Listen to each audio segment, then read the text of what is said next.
आज की वीडियो में हम देखेंगे अनंत चतुर्दशी की पूजा कैसे की जाती है। अनंत चतुर्दशी पर भगवान विष्णु जी का पूजन किया जाता है और अनंत का धागा बांधा जाता है। माना जाता है कि अनंत चतुर्दशी का व्रत और पूजा करने से अनंत गुना फल की प्राप्ति होती है। अनंत चतुर्दशी का व्रत 6 सितंबर 2025 को किया जाएगा। उसी दिन गणेश जी का विसर्जन होगा। अगर आपको मेरी ये पूजा विधि पसंद आए तो इस वीडियो को एक लाइक जरूर दें और कमेंट बॉक्स में बताएं आपको मेरी पूजा विधि कैसी लगी और सब्सक्राइब करना बिल्कुल भी ना भूलें। अगर आप इस दिन व्रत नहीं भी करते हैं तो इस दिन आप पूजा अवश्य करें। तो चलिए शुरू करते हैं। जय Shri Ram friends, welcome to our channel healthy roots. तो फ्रेंड्स, हमें अनंत चतुर्दशी के दिन सुबह सुबह स्नान आदि करके हमें चौकी लगानी है। चौकी पर हमें पीले रंग का वस्त्र बिछाना है। अब थोड़े फूल या फिर चावल का आसन देकर भगवान विष्णु जी को विराजमान करेंगे। अब मैं भगवान विष्णु जी को विराजमान करूंगी। आप फोटो या मूर्ति जो भी स्वरूप आपके पास है उन्हें विराजमान कर लें। विष्णु जी के पास मैंने केले के पत्तों को भी लगा दिया है। अब हम कलश को स्थापित करेंगे।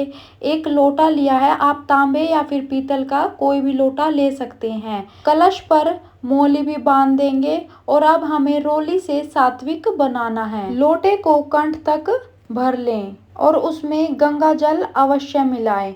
अब इसमें डालेंगे एक सिक्का, फूल, सुपारी, हल्दी और थोड़े अक्षत जिन्हें हम चावल भी कहते हैं। उसके बाद हम काले तिल से अष्टदल कमल बना लेंगे।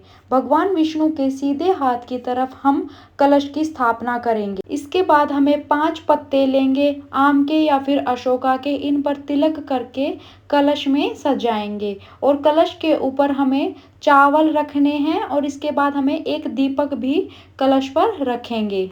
ऐसे हमारे दीप कलश की स्थापना हो जाती है। अब थोड़े से चावल का आसन देकर गणेश जी को विराजमान करेंगे। अगर आपके पास गणेश जी नहीं है तो आप सुपारी को गणेश स्वरूप रख सकते हैं। गणेश जी को तिलक करेंगे और सभी विष्णु भगवान जी, लक्ष्मी माता, सभी देवी देवता को हम तिलक करेंगे। इस दिन शेषनाग की भी पूजा की जाती है। अगर आपकी फोटो में शेषनाग हैं तो मूर्ति की आवश्यकता नहीं है, नहीं तो आप मूर्ति लेकर आए जिसमें शेषनाग जी बने हों। अगर नहीं ला पाए तो आप मिट्टी के शेषनाग भी बना सकते हैं। मेरी फोटो में शेषनाग भी हैं तो मुझे जरूरत नहीं है। अब हम विष्णु भगवान जी और गणेश जी को वस्त्र स्वरूप कलावा समर्पित करेंगे। गणेश जी और विष्णु जी को जनेऊ समर्पित करेंगे। यहाँ पर सबकी स्थापना करने के बाद जल के छींटे लगाकर शुद्धिकरण करेंगे। विष्णु जी को, गणेश जी को हम फूल समर्पित करेंगे। विष्णु जी को पीले रंग के फूल बहुत पसंद हैं तो आप कोशिश करिए कि उनके लिए पीले रंग के फूल ला पाएं। सबसे पहले हमें कलश का दिया जलाएंगे, फिर चौकी वाला दिया हम जलाएंगे। हमें 2 दिए लेने हैं, एक दिया तो हमें कलश पर रखना है और एक चौकी के लिए। इसके बाद हम अनंत धागे की भी पूजा करेंगे। मैंने इस अनंत धागे को कलावे से बनाया है, आप रेशम धागे से भी बना सकते हैं। और विष्णु जी को तुलसी भी समर्पित करेंगे। अगर तुलसी मंजरी के साथ हो ना तो और भी ज्यादा अच्छा है। विष्णु जी को बहुत ही ज्यादा प्रिय है मंजरी। अब गणेश जी को भोग लगाएंगे। गणेश जी का भोग मैंने अलग रखा है क्योंकि उनको तुलसी समर्पित नहीं की जाती और विष्णु जी को भोग लगाते समय हमें तुलसी को समर्पित करना है। अब हमें कथा पढ़नी है। कथा पढ़ने के लिए हमें सीधे हाथ में काले तिल रखने हैं। अगर आपके पास काले तिल हो तो अच्छी बात है, अगर ना हो तो आप सफेद तिल भी ले सकते हैं।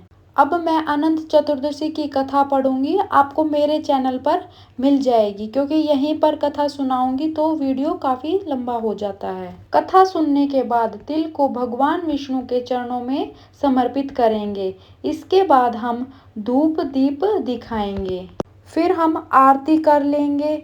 सबसे पहले हमें गणेश जी की, फिर विष्णु जी की और फिर लक्ष्मी जी की आरती करेंगे। उसके बाद हम हाथ जोड़कर पूजा में रही कमियों की क्षमा याचना करेंगे और अपनी मनोकामनाओं को पूर्ण करने के लिए कहेंगे। हमें ये चौकी अगले दिन उठानी है, उस दिन नहीं उठाएंगे। जब भी पूजा करें उसके बाद आप दक्षिणा समर्पित जरूर करें। सभी भोग को ग्रहण करने के लिए निवेदन कीजिए। सुबह के समय आपको ऐसे पूजा करनी है और शाम को आपको जो भी आप बनाओ उस चीज का भोग लगाना है। इस दिन 14 पूड़े और 14 पूरियों का भोग जरूर लगाएं।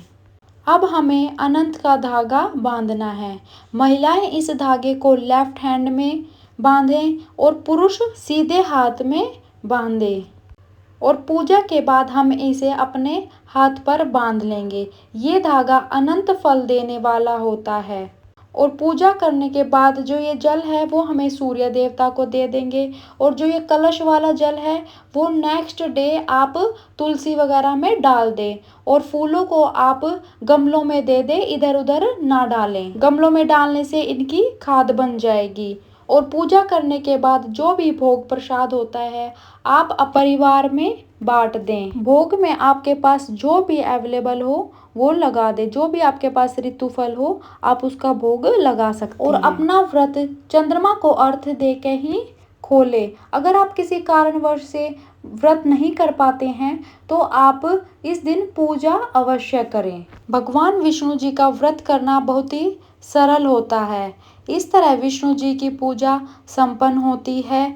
आप मुझे कमेंट में बताएं कि आपको ये सरल पूजा विधि कैसी लगी।